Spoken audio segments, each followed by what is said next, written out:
Bienvenido a un episodio más del Campo en Boca de Todos, un espacio en donde te platicaremos sobre el acontecer del sector agroalimentario de la mano de expertos en el tema. El día de hoy nos acompaña el ingeniero Daniel León, el titular de la Secretaría de Agricultura en la Ciudad de México. Muchísimas gracias, Karen. Buenos días. Gracias por esta oportunidad. Estamos a la orden. Muchas gracias, ingeniero. Pues es un placer tenerlo aquí en la Secretaría. Gracias por haber aceptado nuestra invitación para tener este diálogo, más que nada para conocer la importancia de lo que es la representación de agricultura en la Ciudad de México. Ok, muy bien. Claro que sí, con mucho gusto. Compartimos esta parte del tema, toda la parte agropecuaria aquí en la Ciudad de México. ¿Nos podría usted dar un poquito más de información acerca del por qué es importante tener una representación de agricultura y a quién está dirigido principalmente?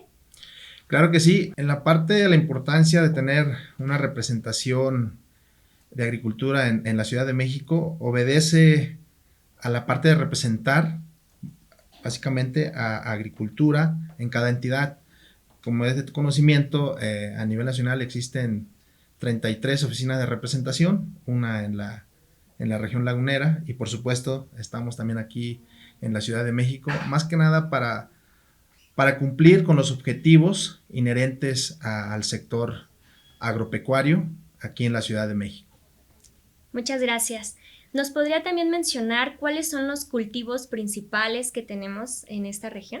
Sí, Karen, mira, los cultivos principales aquí en la Ciudad de México, fíjate que la mitad de la Ciudad de México es este sector agropecuario, un 50-58%. Te menciono algunas alcaldías. En las alcaldías principales, que es Xochimilco, Milpa Alta, Tláhuac, Magdalena Contreras, Coajimalpa y también Álvaro Obregón. Son alcaldías que tienen vocación agropecuaria. Entonces, tenemos cultivos en Milpa Alta, por ejemplo, uno principal que es el nopal, ¿no? Como bien lo sabes, el nopal es uno de los cultivos principales aquí en la Ciudad de México y ocupa el segundo lugar a nivel nacional. También tenemos en la parte de Tláhuac, tenemos cultivos, por ejemplo, de amaranto, también tenemos cultivos de brócoli, tenemos cultivos, lo que son los romeritos que ya muy pronto vamos a estar degustando, ¿no? Estos romeritos que es en la parte forman parte de la cena navideña y también forman parte de la cena de Semana Santa, ¿no? La comida de Semana Santa. Esos son los cultivos principales. Tenemos aquí en la parte de Xochimilco cultivos principales que son las hortalizas que se está cultivando básicamente todo el año. También tenemos cultivos principales como es los ornamentales, que en esta época, como tú bien lo sabes, está la parte de la venta de cempasúchil y Claro. próximamente la parte de la venta de Nochebuena. Y también en la parte, en las zonas altas que es Tlalpan, tenemos el cultivo de maíz. Tampoco quiero dejar aparte que también el cultivo de maíz se da en Milpa Alta, en Xochimilco, en Tláhuac y también en Coajimalpa. Entonces hay diversidad de cultivos. También tenemos cultivos frutales. Un ejemplo, tenemos manzana, tenemos pera, tenemos berries, principalmente fresas, tenemos también la parte de las frambuesas aquí en la Ciudad de México. En la Ciudad de México yo he tenido pláticas con gente externa, ¿no? Que vienen de otros estados y dicen, oye, ¿a poco se cultiva en la Ciudad de México? Claro que se cultiva en la Ciudad de México. En la Ciudad de México hay zonas de cultivo muy importantes y mencionaba las alcaldías que aún se sigue manejando cultivos importantes que básicamente este tipo de cultivos van al mercado local y alguno que otro va al mercado exterior, por ejemplo los ornamentales, Claro. la flor de cempasúchil, la flor de Nochebuena, que también van a otros estados, ¿no? Entonces en la Ciudad de México les comparto, hay una buena producción de todos esos cultivos que he mencionado. Es muy importante que nos recalquemos que el trabajo de los productores en una zona que cada vez es más urbanizada es complicado.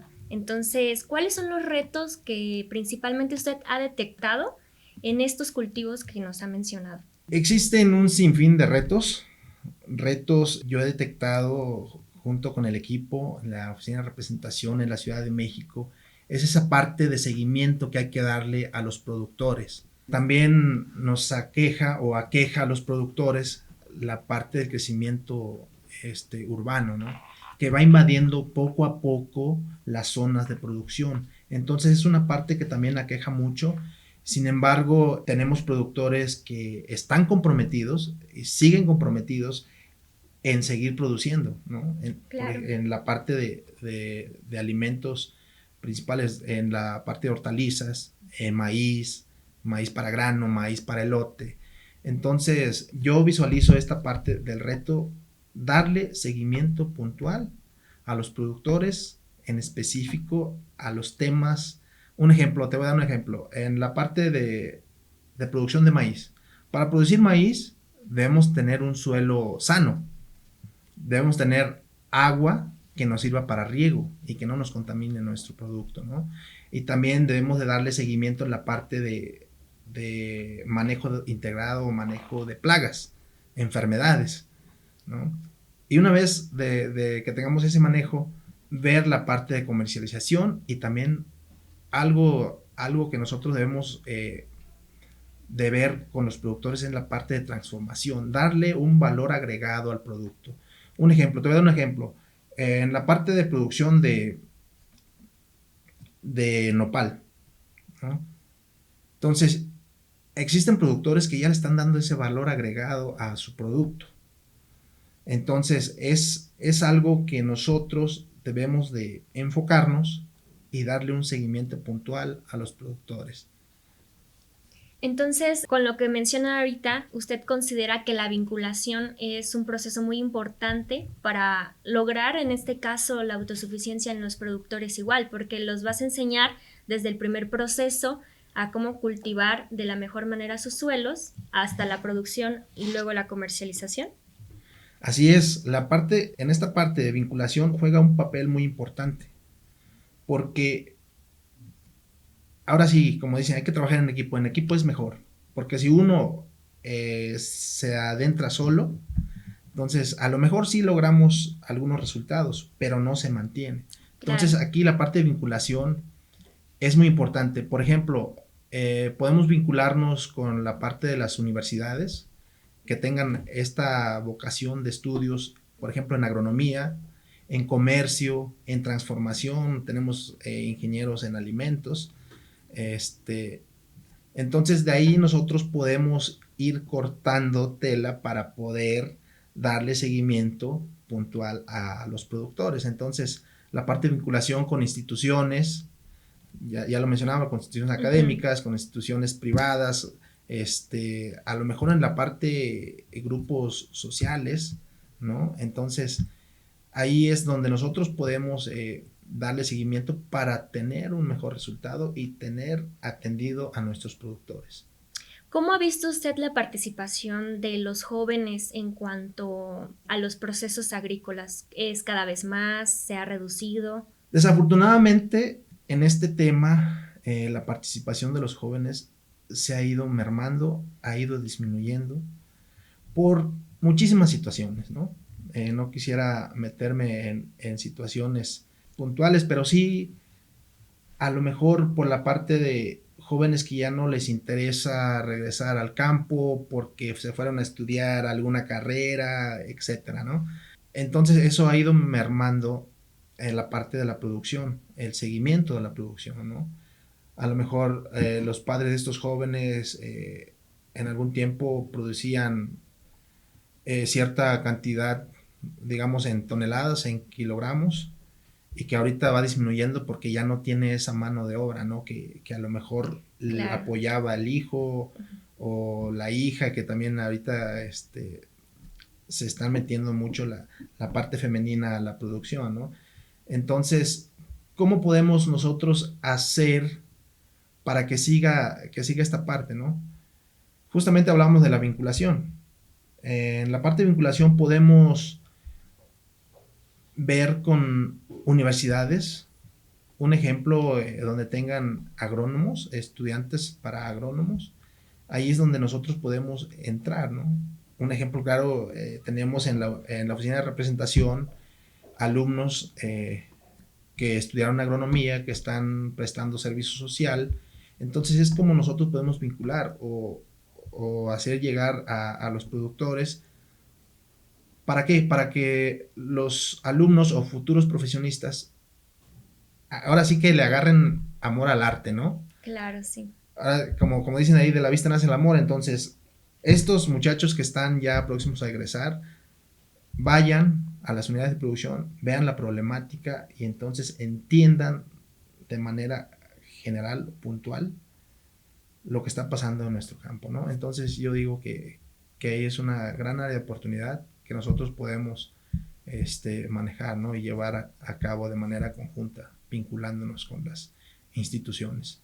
Claro, una de las alternativas que decíamos pues es, claro, la vinculación. Creo que es un proceso muy importante en el que podemos hacer llegar a los productores la capacitación, el seguimiento a su producción y más que nada enseñarlos a cómo llevar pues un proceso en el que tanto van a poder cuidar su recurso como van a poder generar más, ¿no? Entonces, en algún momento mencionábamos la vinculación con algunas instituciones que los enseñan a cuidar los suelos, ¿no? ¿Podría platicarme un poco sobre eso?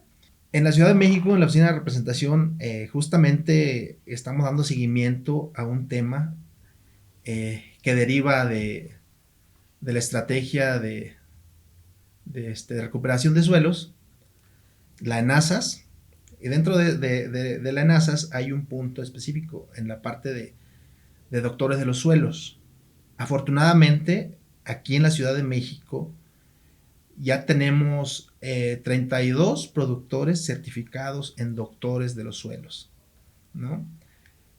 Gracias también a la ayuda del programa PUEIS, que lo maneja la UNAM a través del Instituto de Geología, y también al apoyo del Comité Estatal de Sanidad Vegetal y por supuesto la Oficina de Representación. Hicimos sinergia, nos juntamos para poder llevar a cabo esta parte de doctores de los suelos, ¿no? ¿Por qué doctores de los suelos? Es muy importante que el productor sepa de que el suelo es un recurso que tarde o temprano se va a terminar, ¿no?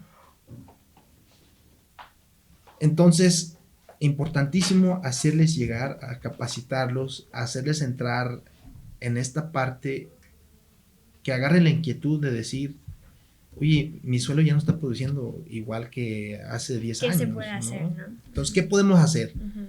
Entonces, con esta parte de Doctores de los Suelos se está apoyando a estos 32 productores para darle seguimiento, lo comentamos, darle seguimiento a un tema, porque de un tema derivan de otros. Entonces, ya se capacitaron, ya son doctores de los suelos.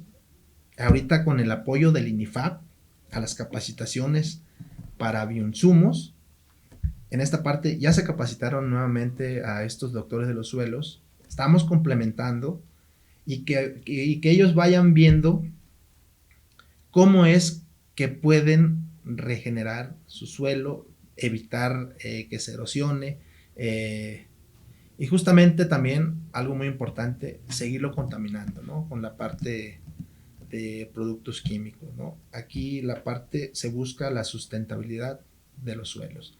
Entonces, y tenemos ya en puerta también otra capacitación enfocado a doctor de los suelos, que es el uso y manejo de apantles, que los apantles funcionan como biofiltros para poder obtener agua de mejor calidad, y lo estamos ya estamos próximos a implementarlo, capacitación en la zona chinampera de Xochimilco.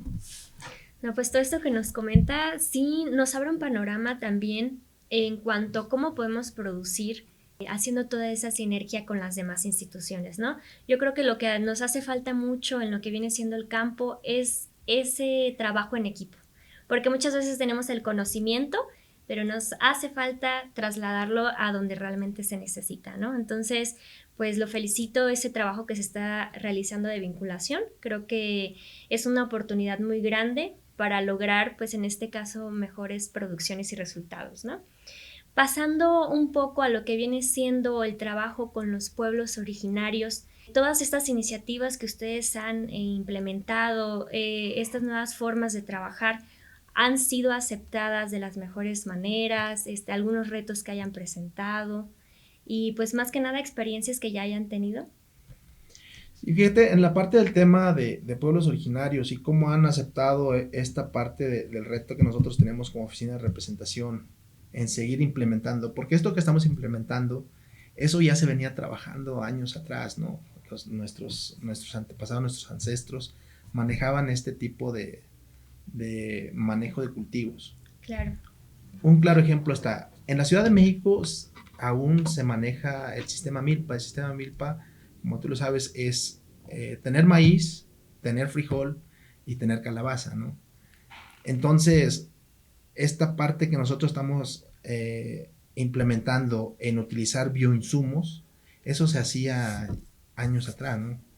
Entonces, sí lo han tomado muy bien, son pueblos originarios, que tiene gente que es muy trabajadora aquí en la Ciudad de México, en todas las alcaldías que son de vocación agropecuaria, comprometidos en seguir produciendo. Y algo importante que yo creo que no hay que dejar pasar, que aún en esta parte que tuvimos de la pandemia, los productores seguían trabajando, ¿no? Seguían trabajando, seguían produciendo el maíz, el elote. Y qué bueno, ¿por qué? Porque aunado a la pandemia había consumo de estos productos, ¿no? Entonces, los productores que nosotros hemos tenido la oportunidad de acercarnos con ellos, dígase Milpalta, dígase Xochimilco, Tlalpan, Coajimalpa, Tláhuac, son productores que le están echando ganas, son de pueblos originarios aquí en la Ciudad de México. Entonces, toda esta parte de estos temas, pues lo toman muy bien. Con respecto a lo que nos menciona, ¿cómo es la participación de las mujeres en todos estos procesos? Muy bien, la participación de las mujeres en el sector agropecuario es importantísimo. En esta época, en estos tiempos que estamos viviendo, hablábamos de la poca participación quizá de los jóvenes. Sin embargo, la mujer es una parte muy importante en este sector. ¿Por qué lo digo? Porque, un ejemplo, en la parte de producción de flores ornamentales, hablemos de cempasúchil, ¿no? Desde que conseguimos la semilla, desde que conseguimos el sustrato, desde que conseguimos las macetas, el manejo, el deshierde, están presentes las mujeres. Y aún así, claro, también en la parte de alimentar a lo mejor a los trabajadores, al marido, ellos están ahí, ellas están ahí, ¿no? Entonces, no hay que dejar aparte la participación de la mujer. La participación de la mujer aquí en la Ciudad de México ha sido muy, muy, muy buena.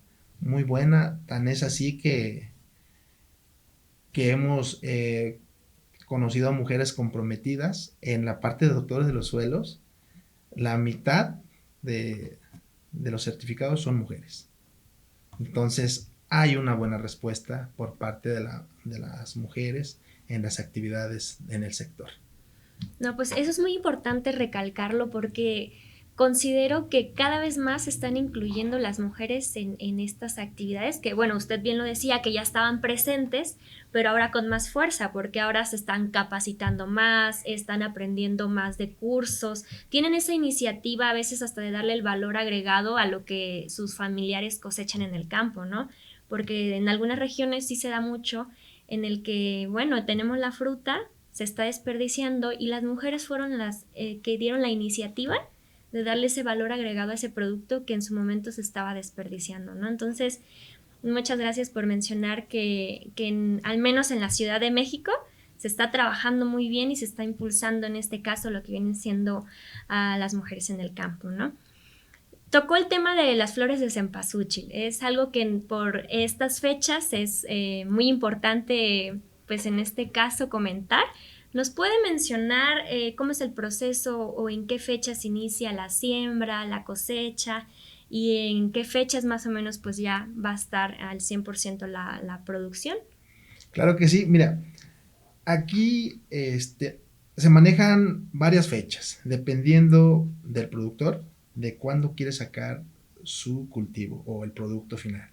En este caso hablamos de fechas a partir de abril a julio. En el lapso de estos meses hay fechas en que si un productor mete a finales de abril, empieza a sembrar, ¿no? Entonces este productor va a sacar su producto mucho antes de las fechas que en este caso ya estamos, ¿no? En Día de Muertos, que es cuando se saca el cempasúchil. Entonces ya el productor ya tiene un manejo, ya tiene fechas establecidas para poder sacar su cultivo, por ejemplo, el 29 de octubre, un ejemplo, ¿no? Que es ya cuando empezamos con esta fecha del Día de Muertos, ¿no? Para festejar a nuestros muertos. Entonces, esas fechas son muy importantes. Claro está también en la parte del manejo, desde conseguir la semilla, el sustrato, toda la parte del contenedor que son las macetas, el manejo de plagas, enfermedades y por supuesto también la parte de fertilización y riego. Entonces, esas fechas son importantes para los productores y ya los tienen definido. Algunos para los de corte siembran a partir del 24 de junio, que es el día de San Juan, cuando hay también más humedad, un poco más de lluvia. Entonces, eso es lo que nos ayuda para poder sacar nuestro cultivo en las fechas ya exactas establecidas. Sí, ¿no? Así es. ¿Qué valor en este caso cultural y social se le ha dado a esta flor de cempasúchil y a la próxima que tendremos, que es la Nochebuena?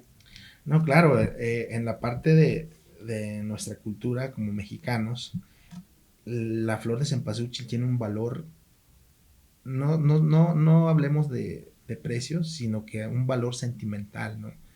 Que es el que adorna la parte de nuestros altares para recordar a aquellos que se nos han adelantado. Entonces, juega un papel muy importante en este sentido, ¿no? Y por la parte de la flor de Nochebuena, lo mismo.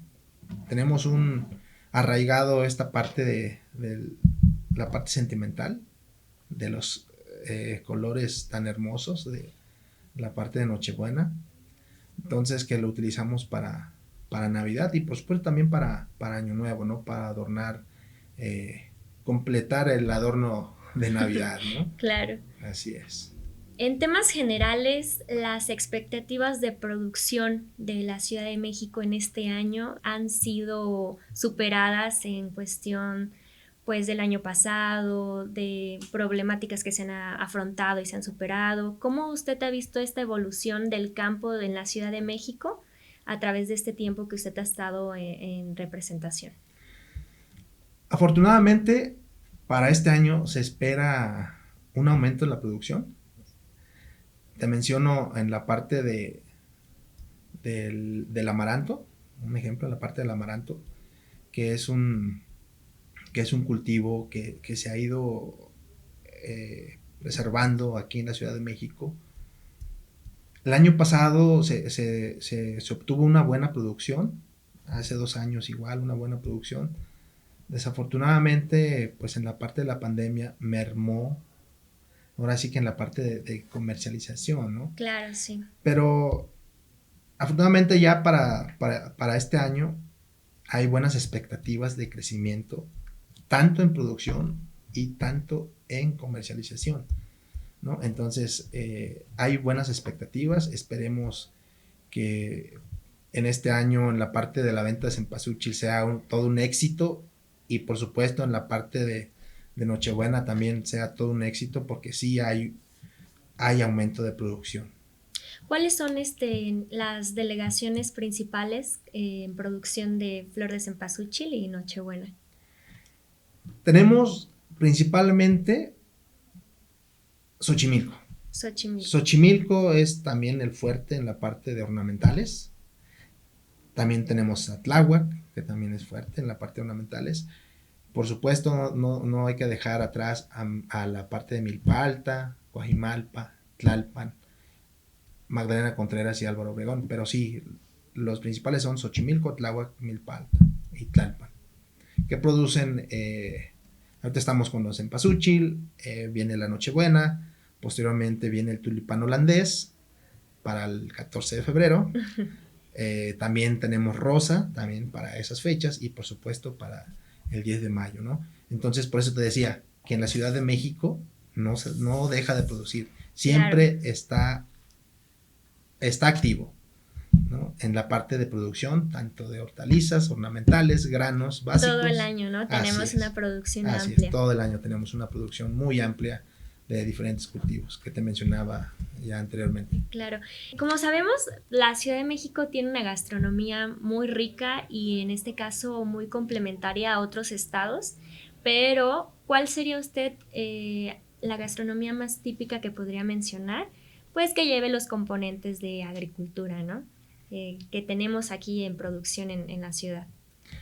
Mira, Karen, en la Ciudad de México, como tú lo mencionas, hay diferentes muy variado, ¿no? platillos, ¿no? Sí. Nos vamos a enfocar en la parte, en las alcaldías con vocación agropecuaria, ¿no?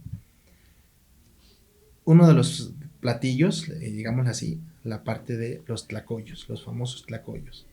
Tenemos tlacoyos de frijol, tlacoyos de haba, tlacoyos de requesón, tlacoyos de quelites, que por cierto están deliciosas, ¿no? Entonces, también tenemos la parte del elote, que aquí en la Ciudad de México existen ferias del elote. Una de esas ferias está en San Juan Ixtayopan, que es en la alcaldía Tláhuac. Tenemos el elote, los esquites, el pan de elote, los tamales de elote, etcétera. Diversidad de platillos. Te voy a hablar un poco en la parte de Xochimilco, que es un platillo ancestral que se llama el famoso tlapique, ¿no? Ya su servidor ya lo probó. Está muy bueno. El tlapique está hecho de pescado, como con chile, tomate, cebolla, jitomate, cebolla. Entonces es un tamalito que se hace, que es un pescado. Anteriormente los pescados se atrapaban en la zona chinampera, en los canales. Hay algunas partes que aún pobladores o oriundos de esos lugares lo siguen haciendo. Pero sí, el tlapique es un platillo muy, muy famoso, sigue siendo famoso, que en su tiempo, muy tradicional, así es, fue muy tradicional aquí en la Ciudad de México. Y también en pláticas con productores que nos hemos acercado con ellos, comentan la parte de una hueva que le dicen la hueva de mosco. Uh-huh. Igual es un platillo que ha estado existiendo de años atrás, ¿no? Es un platillo ancestral y que en algunas partes de Xochimilco, de Tláhuac principalmente, se siguen cocinando. Claro. Así es. Igual muchas veces parte de esos platillos tradicionales, pues igual impulsan a los productores a seguir preservando sus variedades nativas, sus cultivos de la región. ¿Podría mencionar algunos en los que se ha estado trabajando para rescatar? Sí, en la parte de cultivos nativos, hablemos del maíz. El maíz aquí en la Ciudad de México es un cultivo muy importante, al igual a nivel nacional, es un cultivo importantísimo. Pero aquí en la Ciudad de México nos enfocamos como oficina de representación, a implementar un proyecto. Lo estamos encaminando, lo estamos trabajando en coordinación con áreas de aquí de la Secretaría, por supuesto, y también vinculándonos con instituciones educativas. Te voy a mencionar el Colpos. Estamos viendo la manera de trabajar un proyecto para rescate de maíces nativos, para apoyar a productores que, por cierto, se han mostrado muy, muy interesados. Aproximadamente tenemos registrados a 40 productores que quieren participar en esta parte de parcelas, ¿no?, demostrativas para rescatar los maíces nativos. Eso es lo que pretendemos implementar y que lo queremos hacer para el próximo ejercicio fiscal 2023. No, pues va a ser un trabajo muy constante, porque sí necesita pues la atención y la capacitación para poder llevarlo a cabo, ¿no? Las parcelas demostrativas siempre son un medio pues para generar más conocimiento y en este caso motivar a los productores a que se animen en este caso a establecer una parcela con las variedades que estamos buscando, ¿no?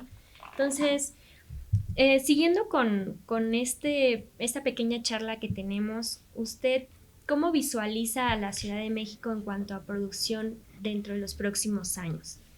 ¿Con más variedades rescatadas, con mayor producción, con más tecnificación?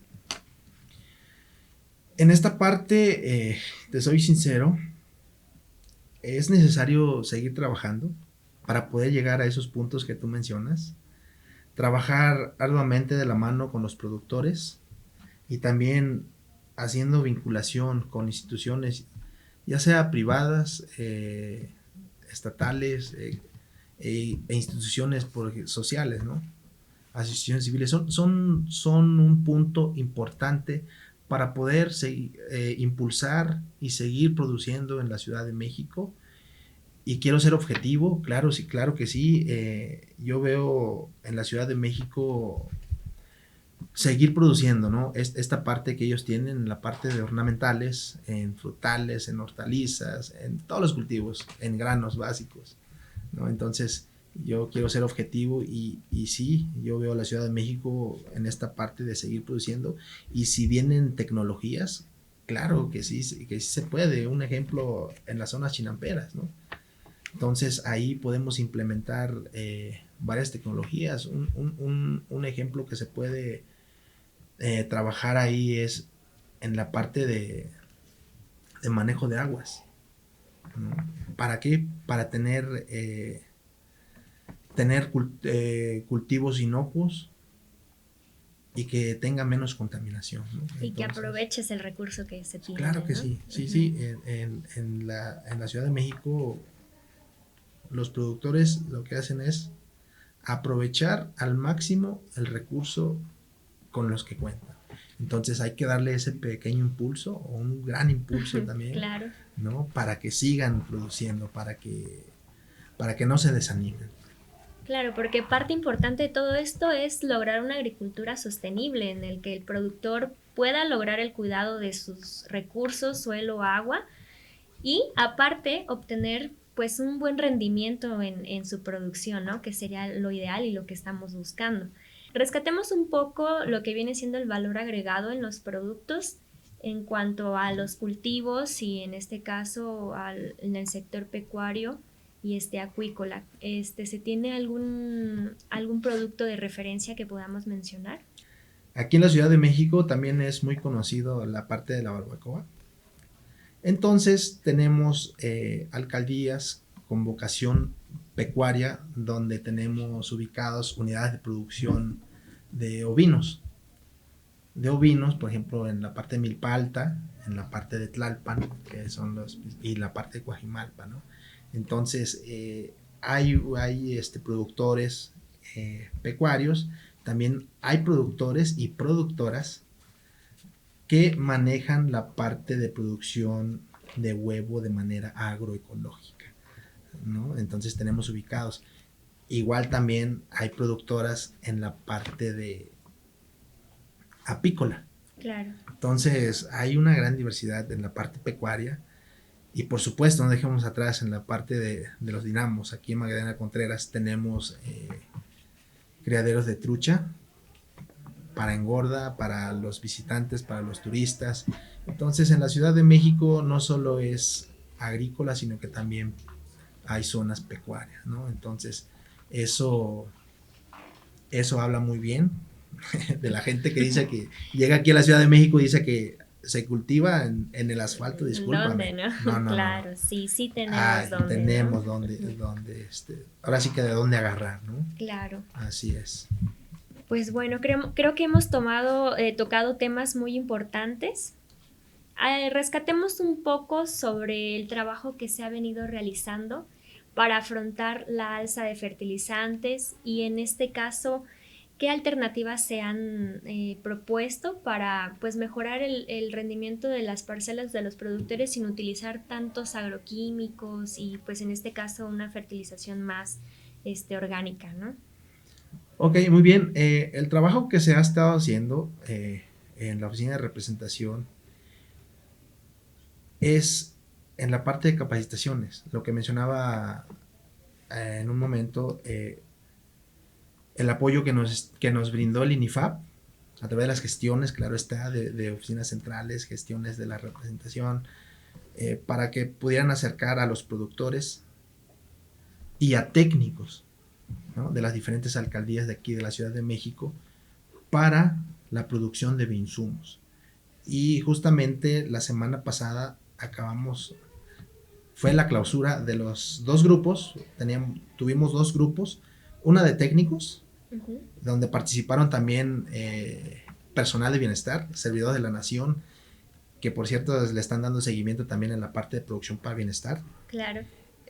Estos técnicos son productores de la zona, hablemos de Milpalta, ¿no? Son técnicos que son productores de la zona, entonces fue un gran acierto esta parte de capacitaciones para bioinsumos, porque de ahí se les capacitó en generar bioles, en generar lombricompostas y el aprovechar lo que tenemos a la mano, por ejemplo, rastrojos, estiércol,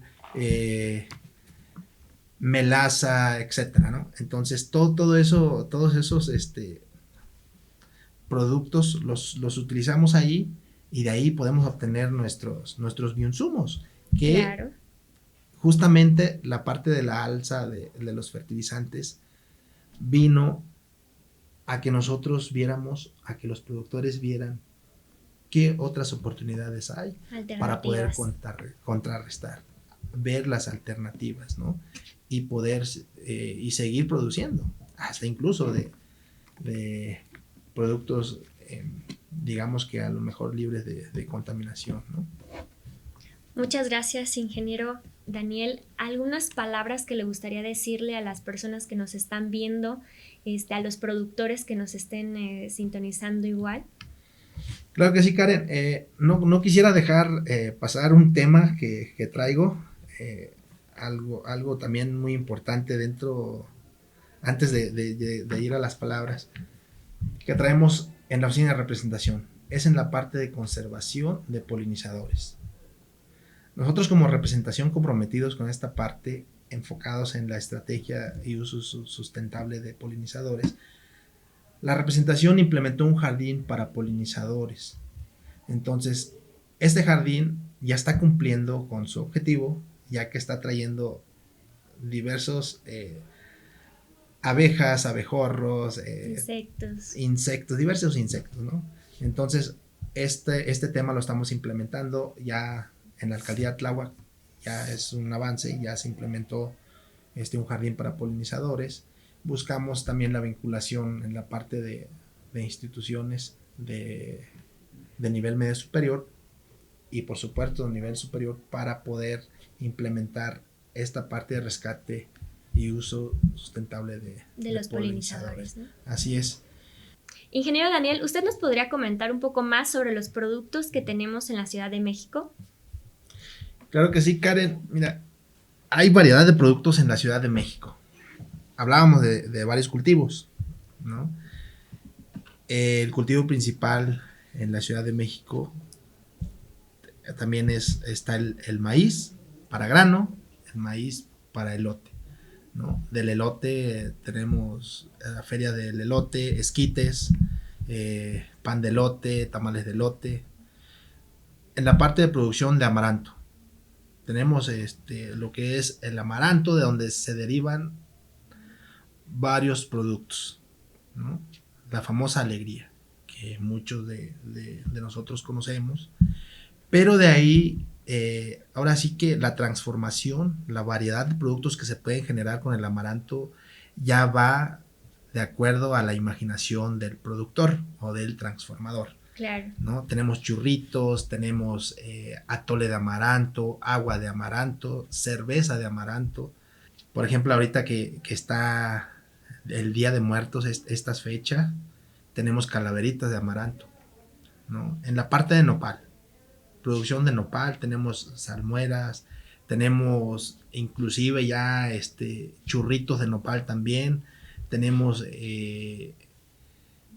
los famosos dulces también de nopal, ya con varias combinaciones ahí, entonces nopal en escabeche, etcétera. Entonces de ahí derivan varios subproductos.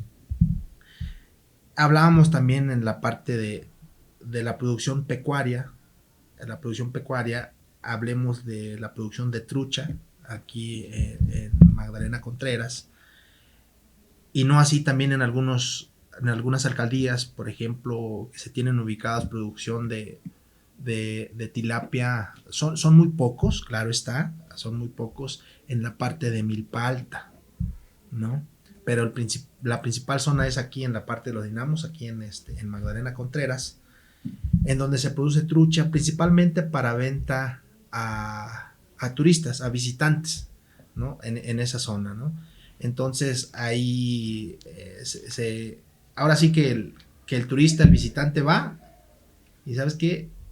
El valor agregado es que vaya y que pesque la trucha que más le gustó. Entonces esa es la dinámica que manejan algunos productores aquí en la parte de la zona de producción. Hablemos también en la parte de producción de ovinos, producción de bovinos para leche. Entonces, diversidad de productos, queso, requesón, etcétera, por decir algunos, ¿no? En la parte de los ovinos, lo que es la barbacoa, que aquí en la Ciudad de México también es un platillo, ¿no? Que se gusta mucho en algunos restaurantes o en algunos locales. Y también, claro, la parte de visitantes en las zonas altas, que por ejemplo aquí en Coajimalpa, por ejemplo en la parte de Tláhuac, San Miguel Topilejo, toda esa parte. Entonces hay muchos visitantes y por las regulares los fines de semana hay barbacoa. Entonces son productos, subproductos que se utilizan para ahora sí seguir con esa parte de la reactivación de la economía, ¿no? Entonces, en la Ciudad de México se generan varios cultivos, de esos cultivos agrícolas se generan varios productos, entonces hay una gran diversidad. Muchas gracias, ingeniero, qué bueno que lo menciona. ¿Cómo los productores, cómo se pueden acercar a la Secretaría de Agricultura? ¿Qué es lo que ofrece la Secretaría de Agricultura en cuanto a vinculación o capacitación? ¿Nos podría mencionar un poco? Mira, en la oficina de representación tenemos los famosos CADER, los Centros de Apoyo para el Desarrollo Rural. Tenemos 3 CADERs. El CADER 1 que se encuentra en Xochimilco, el CADER 2 que se encuentra en la parte de Milpa Alta y el CADER 3 que se encuentra en Magdalena Contreras. Y también esos CADER están coordinados por un distrito de desarrollo rural, que en la Ciudad de México contamos con un solo distrito de desarrollo rural, y por supuesto la oficina de representación, donde los productores tienen las puertas abiertas. Yo siempre se los he dicho, es la casa de los productores también, ¿no? En los CADERs, en el DDR y por supuesto la oficina de representación, ellos son bienvenidos para apoyarlos en cualquier inquietud. Y en la parte de los programas, se está manejando el programa Producción para Bienestar, que lo lleva la Secretaría, principalmente enfocados en granos básicos, que es maíz, frijol, amaranto, y también algunos productos pecuarios, que en este caso es la producción de miel, ¿no? Los productores apícolas. Es un programa que ha tenido buenos resultados, que el productor está agradecido por esta parte del apoyo que se le está brindando. Y aparte, derivado de eso, hay capacitaciones, ¿no? En este caso, bioinsumos, para poder producir sus propios abonos agroecológicos. También tenemos, en coordinación con el Senacica, tenemos la parte de los programas de sanidad e inocuidad agroalimentaria, a través de un comité estatal de sanidad vegetal que existe aquí en la Ciudad de México, donde se manejan programas en apoyo a producción para bienestar, enfocados al combate de plagas y enfermedades, y también así en la parte de inocuidad, de tener productos inocuos, ¿no?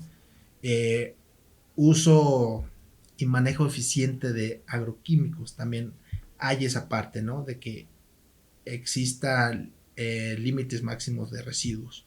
Entonces es un programa que maneja el Senacica a través de este comité, en donde se están apoyando a productores, y claro que sí, también ellos pueden acercarse al comité, al Senacica, y por supuesto con nosotros, y nosotros les brindamos esa parte de apoyo, de asesoría, de ver con quién se pueden dirigir, derivado de la problemática que ellos presenten, ¿no? Que algo importante aquí es esta parte de las sanidades, no solo agrícolas, sino también pecuarias, ¿no? Claro, porque igual eso va a garantizar que el productor pueda ofertar a mejor precio sus productos. Claro que sí, le genera un valor agregado de vender un producto inocuo, ¿no? A lo mejor en la parte de miel, en la parte de inocuidad debe tener ciertos límites máximos de contaminantes, ¿no? Digamos así, y también evitar la parte de las plagas, claro, ¿no? Que también es muy concurrida en la parte de las colmenas, que existan ciertas plagas. Entonces, ese tipo de apoyo es el que se le está brindando al productor de manera, yo lo he visto que sí, eficiente, para combatir las plagas que se lleguen a presentar. Un ejemplo, el chapulín, que de repente se genera ahí, ¿no? Entonces, para eso está el Comité Estatal de Sanidad Vegetal, para eso está el Senacica, que está apoyando y dando seguimiento en este tipo de temas. Claro, y ahí ya se les entregan sus certificados de buenas prácticas, ¿no? Sí, claro que sí. En la parte de inocuidad, ahí es donde productores que se adhieren a este programa, en un cierto tiempo se les da el certificado de buenas prácticas. Entonces eso le genera un valor agregado a su producto. Muy bien. ¿Algunos proyectos estratégicos que nos pueda comentar adicionales? Afortunadamente en la Ciudad de México tenemos un proyecto estratégico en la parte de ornamentales para apoyar a los productores. Justamente estamos en esto, en estas fechas, con esta parte del proyecto de ornamentales, apoyando al productor para el manejo también en la parte de plagas y enfermedades, ¿no? Muy bien, pues muchas gracias, ingeniero Daniel. Aquí en la Secretaría de Agricultura estamos pues muy contentos de este nuevo proyecto que estamos encaminando, que es conocer de cerca las actividades que se realizan pues en cada uno de los estados, y pues más que nada con los representantes de agricultura en ellos, y pues los cultivos, las prácticas, las asesorías que se brindan, cómo el productor se puede acercar a ver en qué pueden vincularlo, en qué lo pueden apoyar, y más que nada en qué puede acceder y aprender, ¿no? Entonces, muchas gracias por esta plática muy amena. Esperamos tenerlo en un futuro con nuevas estadísticas, nuevos datos y nuevos temas de conversación. Y pues esto sería todo por hoy, por el programa El Campo en Boca de Todos. Sí quisiera que el ingeniero Daniel se despidiera con algunas palabras a los espectadores que en este caso pues nos van a sintonizar. Karen, muchísimas gracias por esta oportunidad, por esta invitación. no me queda más que decirle a nuestros espectadores que si visitan a la Ciudad de México, no pierdan la oportunidad de probar sus platillos tradicionales. Aquí en la Ciudad de México también existen platillos tradicionales. No quisiera ser repetitivo, pero también se produce, y de que se produce hay platillos tradicionales. Entonces, invitarlos a que se den un tiempo en visitar, si es que llegan a alguna alcaldía, consuman los platillos que se elaboran aquí en la Ciudad de México. Muchísimas gracias por todo. No, gracias a usted, ingeniero, pues más que nada por el tiempo que nos brindó para esta pequeña charla que tuvimos. Esperamos que más adelante podamos tener más interacción y pues conocer un poquito más sobre lo que se realiza en la Ciudad de México y en otras representaciones. Y al público que nos está viendo, los invitamos a visitar nuestra página de agricultura www.go.mx/agricultura y nuestras distintas redes sociales. Los esperamos en el próximo episodio. Gobierno de México.